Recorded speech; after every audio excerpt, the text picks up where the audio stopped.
Hace 35 años, un conjunto de átomos y partículas se organizó en una estructura compleja y definida que de alguna manera era más que la simple suma de sus partes.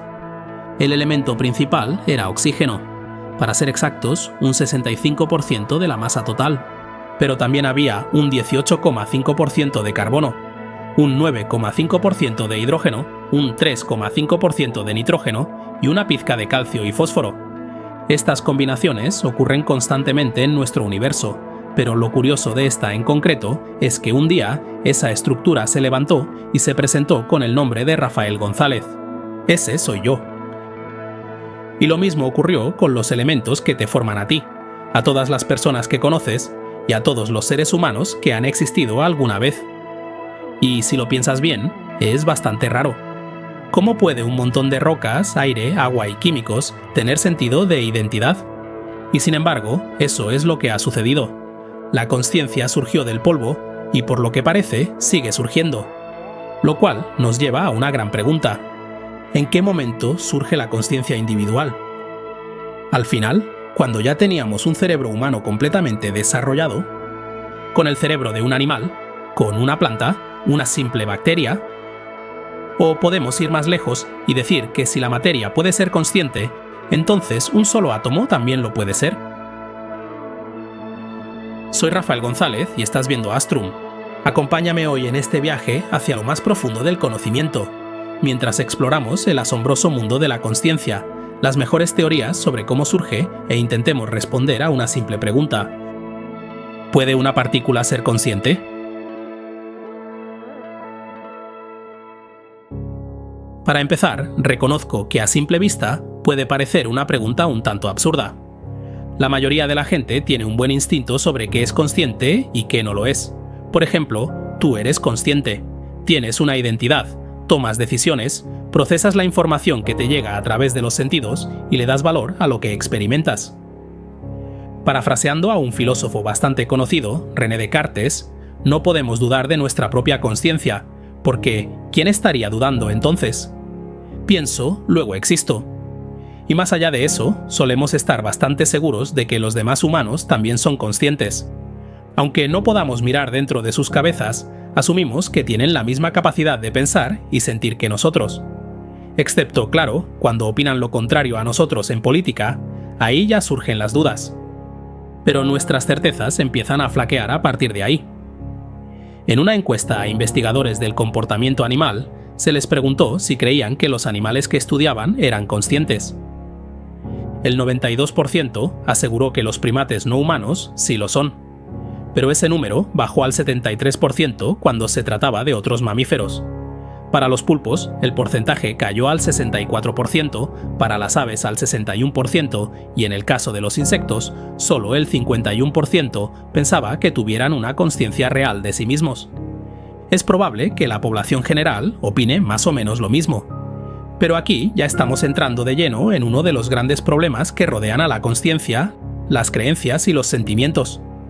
Esa encuesta reflejaba un instinto o una corazonada más que una prueba empírica. Porque en realidad es muy difícil demostrar la experiencia consciente. Solo hay que ver el debate actual sobre si la inteligencia artificial puede considerarse consciente, cuando a veces imita a los humanos con una precisión asombrosa. ¿Está consciente un mensaje grabado? ¿O una nota escrita? Desde luego, no parece una base muy sólida para hacer ciencia. Necesitamos algo más concreto, algo que se pueda medir, si queremos saber si la materia puede tener consciencia. El problema es que todavía no existe ninguna prueba de ese tipo. De hecho, ni siquiera hay consenso entre filósofos y científicos cognitivos sobre qué es exactamente la consciencia o lo que ellos llaman qualia, las experiencias subjetivas y conscientes de cada individuo. Existen muchas teorías sobre cómo surge la consciencia. La teoría del espacio de trabajo global, o GNWT, por sus siglas en inglés, señala que ciertas zonas del cerebro se activan cuando pensamos en determinadas cosas. Esta teoría vincula la consciencia con esas áreas en la parte frontal del cerebro, las que realizan el pensamiento más ejecutivo, por así decirlo. También destaca que solo podemos percibir una cosa a la vez en el escenario de nuestra mente. Por ejemplo, ¿conoces la ilusión óptica del jarrón y las caras? Si miras esa imagen, puede que veas un jarrón, o puede que veas dos rostros. Pero lo que no puedes hacer es ver ambos al mismo tiempo. Tu mente va cambiando entre una interpretación y la otra. La consciencia, según esta teoría, es como un escenario donde solo unas pocas cosas pueden ocupar el foco a la vez. Pero hay otra teoría importante que propone una visión diferente, la teoría de la información integrada, o IIT. Esta dice que la consciencia es un producto de la información, y no se genera en las zonas del cerebro que piensan, sino en aquellas que perciben. Según esta idea, cualquier sistema con una cantidad suficiente de información, capaz de influirse a sí mismo, será siempre consciente. Un ejemplo curioso que apoya esta teoría es lo que ocurre cuando dormimos o estamos inconscientes. Quizá pienses que la consciencia es nuestra capacidad de percibir lo que ocurre, evaluarlo, formar opiniones y tomar decisiones. Pero incluso dormidos, esa capacidad no desaparece del todo. Imagina que haces cosquillas en la nariz de alguien que está dormido.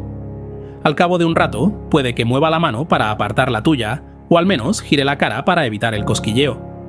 Eso significa que pese a estar inconsciente, su cerebro ha evaluado la información, le ha dado un valor. Esto no me gusta, y ha tomado una decisión al respecto, aunque no haya una experiencia consciente como tal, pero claramente algo en su cerebro era consciente de lo que pasaba. ¿Podemos decir que esa persona sigue teniendo consciencia en ese estado? Y este no es el único caso en el que el cerebro actúa en segundo plano, por así decirlo. Hay personas con un tipo de ceguera llamada visión ciega, o blind sight.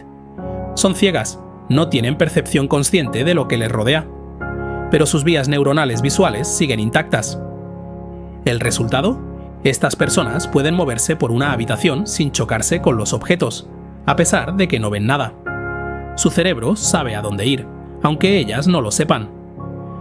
La consciencia es algo más que los pensamientos de alto nivel que experimentamos. Y aunque hoy en día tenemos escáneres cerebrales mucho más precisos, sigue sin estar claro cuál de estas teorías, si es que alguna, tiene razón, porque ninguna logra explicar qué es realmente la consciencia. Sí, pueden señalar dónde ocurre en el cerebro, pero ¿qué es realmente? Esa sigue siendo la gran incógnita. Y eso nos devuelve a la pregunta original. ¿Puede una partícula ser consciente? Si ni siquiera los expertos que estudian este fenómeno se ponen de acuerdo, parece que tendremos que hacernos nuestras propias preguntas. Vamos a intentar simplificar lo que realmente queremos decir cuando hablamos de consciencia. ¿Cuánto pensamiento tiene que producirse antes de que podamos decir que algo es consciente? La verdad es que solemos ser bastante generosos en este sentido. Si aceptamos que incluso un bebé muy pequeño es consciente, aunque sus pensamientos no vayan más allá de feliz, triste, sorpresa, curiosidad, etc., entonces parece que no se requiere demasiado para que algo se considere consciente. De hecho, si miraras una piedra y pudieras demostrar con absoluta certeza que ha tenido aunque sea un solo pensamiento, entonces, en ese instante, esa piedra tendría al menos una pizca de consciencia. Después, toca hablar del aparato de la consciencia. Como ya hemos insinuado antes, la consciencia es producto del cerebro, y probablemente lo sientas de forma intuitiva. Piensa en tu cuerpo entero. Pregúntate, ¿dónde estás tú exactamente dentro de ese cuerpo? Mira tus manos, tu pecho, tus piernas. Todo eso es tuyo, claro, y puedes moverlo a voluntad. Pero, ¿es ahí donde estás tú realmente? ¿Esa es la parte de ti que sabe que está viva? Probablemente no. La mayoría de la gente diría que su yo está justo detrás de los ojos, es decir, en el mismo sitio donde está el cerebro. Y tiene lógica. Si se retira el cerebro, el cuerpo deja de vivir. Si cesa toda actividad cerebral, la sensación de uno mismo desaparece por completo. La experiencia consciente está claramente conectada con la actividad del cerebro. Pero, ¿qué es exactamente esa actividad cerebral? Impulsos eléctricos moviéndose a través de las neuronas. Cada vez que pensamos, estas neuronas se activan. Puede que aún no sepamos por qué esto da lugar a la consciencia humana, pero las pruebas apuntan a que eso es lo que está ocurriendo. Entonces, ¿cuántas neuronas hacen falta para decir que estamos teniendo un pensamiento? ¿1.000 millones?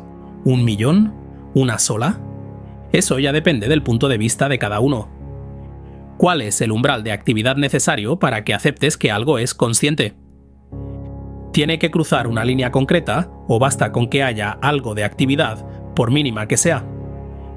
Tú mismo tienes distintos niveles de actividad cerebral dependiendo de si estás dormido o despierto. ¿Eso quiere decir que estás consciente y luego inconsciente, o que siempre tienes un cierto grado de consciencia? Quizá la respuesta sea que la consciencia es un espectro, como defienden los teóricos de la IIT.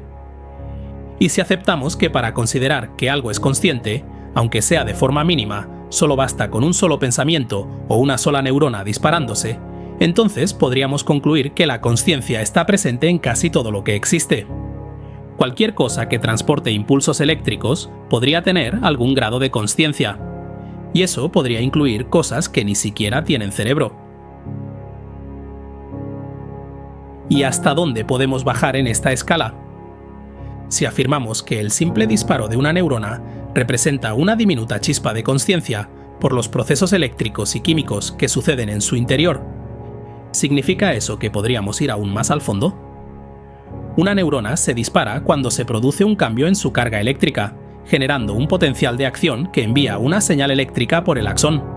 Y si esa señal eléctrica es la fuente de consciencia, entonces la consciencia viene de los propios electrones e iones que se mueven. ¿Serían también ligeramente conscientes otras cosas que contienen electrones en movimiento? ¿Un simple cable con electricidad? ¿Átomos reaccionando químicamente entre sí, intercambiando electrones y cambiando su carga? ¿O bajamos incluso más, hasta el nivel cuántico? Sabemos que las partículas existen en un estado de superposición, hasta que algo ocurre que colapsa esa función de onda y la partícula elige si está aquí o allí. ¿Está decidiendo en ese momento con un minúsculo nivel de consciencia? No lo sé.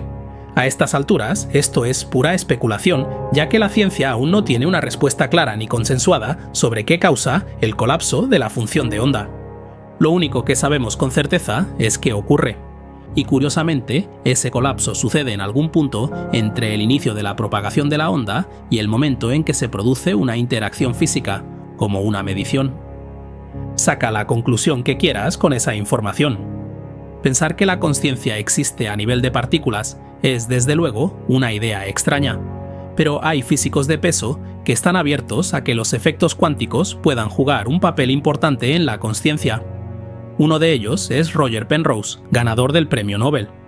Incluso existe un término oficial para esta idea: panpsiquismo, la noción de que todo contiene al menos un pequeño grado de consciencia, y que gracias a eso la consciencia puede surgir de la materia.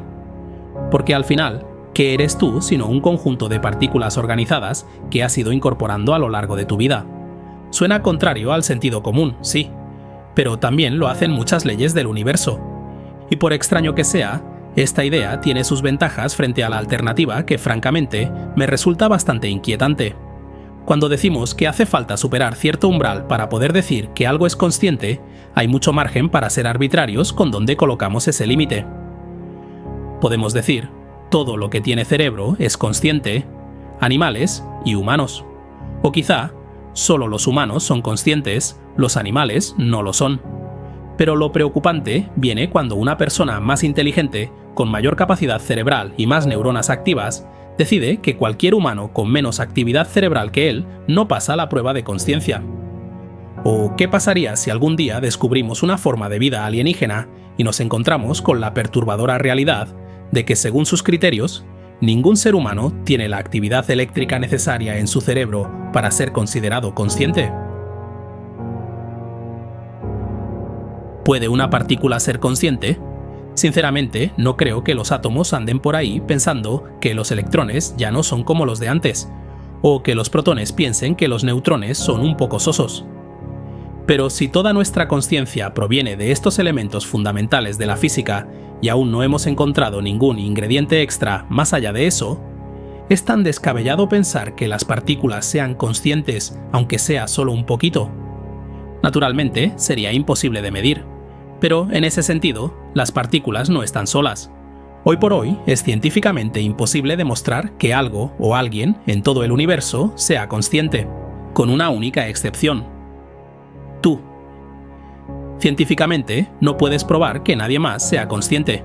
Así que, ¿a cuánta gente quieres incluir en el club de la consciencia? ¿Qué opinas tú sobre la consciencia? ¿Crees que todas las partículas lo son? Y si no, entonces, ¿qué es la consciencia? ¿Y de dónde viene? Si te ha gustado este tema, hay otro relacionado que me encantaría tratar en un vídeo, el libre albedrío.